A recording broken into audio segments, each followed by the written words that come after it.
It's the weekend, and it's another episode of Hockeybar. I'm Tiernan Smith. Thank you for joining me today.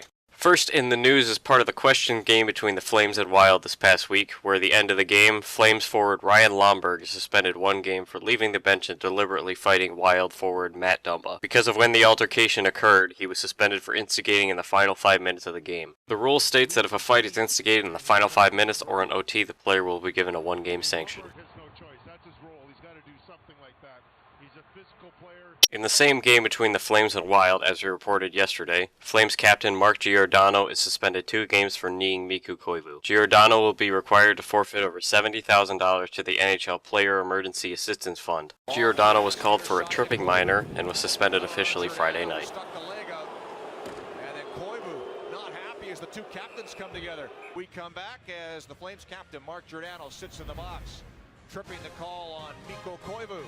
And bad news for the Senators, with 2 players injured in the same game against Montreal 2 nights ago. Matt Duchene had a groin injury occur in the second period and is on the injury report week to week. As for Bobby Ryan, he sustained a concussion in the first period and left for the remainder of the game. His return is not announced, but he will need time to recover. And William Nylander and Kasperi Kapanen of Toronto were involved in a minor car accident Friday afternoon after leaving a practice facility in Toronto before heading to Boston for tonight's game. Thankfully, no one was injured. On to predictions. Starting shortly this afternoon, the Flyers and Sabres meet in Buffalo. Buffalo will be able to finally snap their losing streak they've gotten themselves into recently against a struggling Flyers team. It's time for the Sabres to get out of their funk and win again. And an early afternoon game as well on the West Coast is between Vegas and LA. LA's struggles have been prevalent all season, with even Drew Doughty calling their season thus far, quote, pathetic, embarrassing, and frustrating, unquote. Vegas should be able to put the pucks in the net against the struggling defensive lines of the Kings, and hopefully keep LA from getting offense together against Marc-Andre Fleury, who is given the nod tonight in net. It's hockey night in Canada between this original 6 grudge match of the Maple Leafs and Bruins. These teams know each other too well, and it's going to be a close and exciting game. Starting in net for Boston is Yaroslav Halak, who has been hot recently, and I expect he'll keep it up, helping Boston secure a win tonight. In Ottawa, the Penguins come to town winning 2 in a row, and Ottawa coming off of 2 losses in a row to Montreal, along with losing 2 core forwards. The Penguins will likely be able to generate the offense and keep the defense in check against the Senators team dealing with problems in their own right. In Detroit, the Islanders and Red Wings are up next. The Red Wings have a reputation to keep the game close and often go to overtime, so it wouldn't be out of the question that happens again tonight against the Isles. Being at home with a decent home ice record, the Red Wings might be able to pull it off tonight. Both Colorado and Tampa are hot teams, with Tampa winning 5 in a row with support from their great skaters like Braden Point and Yanni Gord, rivaled by the great skaters of the Avalanche like Nate McKinnon and Mikko Rantanen. This will be a shootout, and I believe Tampa will come up on top. The Rangers and Panthers meet tonight. Neither of these teams have been greatly impressive this year, and the Rangers have a less than good record on the road this season. So I expect the Rangers will run into problems against Roberto Luongo, and the defense will allow a lot of space for a Panthers offense to begin. I expect a close game between Washington and Columbus, who both have killer offensive lines. Holtby and Bobrovsky are class act goalies, and this will indefinitely be an offense versus goalie game. With a back and forth scoring summary, I expect the Caps to come up on top this time. The Sharks aren't perfect on the road, and the Coyotes are decent at home. I don't think this will prove a problem for the guys who score on San Jose like Pavelski and Evander Kane, and they'll get the better of the Yotes. The Sharks better do well at even strength though, because Arizona's penalty kill is one of the best in the league. And lastly, the Predators and the Flames. The Flames are obviously dealing with the fallout of Thursday's blood match against the Wild, and I don't see it as a problem. Nashville's recovering after a hefty loss to the Canucks in Vancouver earlier this week, and I think the defense will need to work extra hard to keep themselves in the game all throughout the night. And to stats, the leaders are the same as yesterday. All these guys are playing tonight, and there's room for them to pick up some more to add to the list. The same is true for goalies, as Rene, Halleck, and Fleury are all expected to start tonight, except for Anderson, who is undetermined if him or Sparks will start tonight against Boston. And hockey fans, don't forget to vote for your captains of the 2019 All-Star Games in San Jose, California this January. All-Star Weekend this year is January 25th through January 27th, 2019. Be sure to vote a maximum of 10 times per day for captains